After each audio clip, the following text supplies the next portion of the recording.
हमारे देश में कई युद्ध हुए हैं, पर एक ऐसा युद्ध है जो अपने मान सम्मान के लिए हुआ था। जी हाँ, हल्दी घाटी का युद्ध।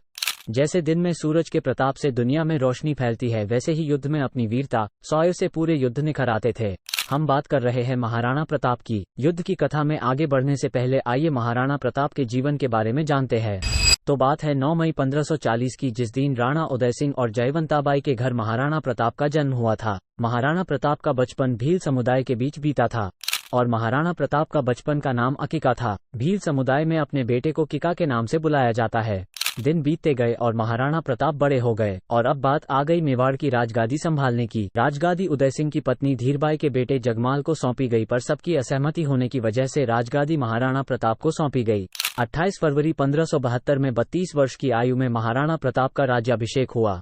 पर इस समय भारत में मुगल का शासन बढ़ने लगा था और मुगल सल्तनत अकबर के हाथ में थी। अकबर ने मेवाड़ के चारों ओर जैसे चित्तौड़, शाहपुरा, बदनों जैसी जगह को अपने हिस्से में कर लिया था, पर मेवाड़ को अपने हिस्से में नहीं कर पा रहा था। पर अकबर को मेवाड़ को अपने हिस्से में करने की लालसा बढ़ती जा रही थी। अकबर मेवाड़ को युद्ध से नहीं बल्कि शांति से मेवाड़ को अपने हिस्से में करना चाहता था। इसी दौरान अकबर ने महाराणा प्रताप को कई बार संधि का प्रस्ताव भेजा था, पर महाराणा प्रताप को ये पसंद नहीं था। वो कुछ भी करके मेवाड़ को खोना नहीं चाहते थे। फिर अकबर ने महाराणा प्रताप को 2 विकल्प दिए। पहला तो ये कि अकबर की अधीनता को स्वीकार करके, और दूसरा अपना स्वतंत्र अस्तित्व चुने। दूसरे विकल्प में कठिनाई अपार थी, पर महाराणा प्रताप ने दूसरे विकल्प संघर्ष को चुना और इसका मतलब था हल्दी घाटी का युद्ध। तो आइए बढ़ते हैं युद्ध की तरफ। राजस्थान के खमनोर गांव के मैदान में महाराणा प्रताप और मुगल सेना का युद्ध हुआ था और इसी मैदान की मिट्टी का रंग हल्दी जैसा होने की वजह से इसे हल्दी घाटी कहा जाता है।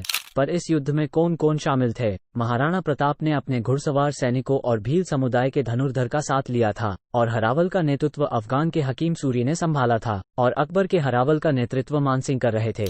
महाराणा प्रताप की सेना में भील नेता राणा पूंजा, भामाशाह, ताराचंद, रामशाह तुम, रामदासबनो, भीम सिंह डोडिया, जाला मानसिंह, जाला बिंदा और करमचंद जैसे योद्धा शामिल थे।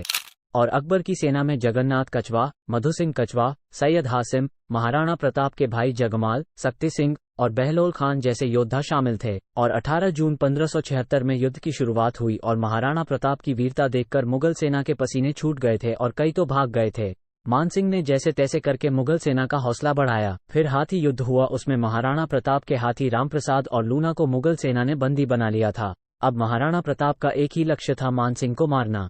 मानसिंह अपने हाथी पर बैठा था, महाराणा प्रताप के घोड़े ने हाथी पर पैर रखा और महाराणा प्रताप ने वार किया, पर वार नाकाम रहा, बल्कि उससे चेतक का एक पर जख्मी हो गया था और चेतक ने अपने राजा को युद्ध से दूर ले जाकर अपने प्राण त्याग दिए। पर अभी भी सवाल यह है कि आखिर युद्ध जीता कौन? अकबर महाराणा प्रताप को ना ही मुर्दा और ना ही जिंदा पकड़ पाया था। हालांकि अकबर ने मेवाड़ के कई हिस्सों में अपना कब्जा कर लिया था। महाराणा प्रताप के किला गोगुंदा को भी अपने हिस्से में कर लिया था, पर महाराणा प्रताप ने अरावली की पहाड़ी में रहकर गोरिल्ला सेना तैयार की और अपना किला और कई जगह अपने कब्जे में कर ली। हालांकि महाराणा प्रताप ने अरावली के पहाड़ी में काफी संघर्ष किया था। महाराणा प्रताप घास की रोटी खाते थे और कहा जाता है कि शिकार करते समय बाघ के पंजे लगने से उनकी मृत्यु हुई थी। तो वीडियो अच्छी लगी हो तो लाइक और चैनल को सब्सक्राइब जरूर करके हमारे परिवार का हिस्सा बनिए।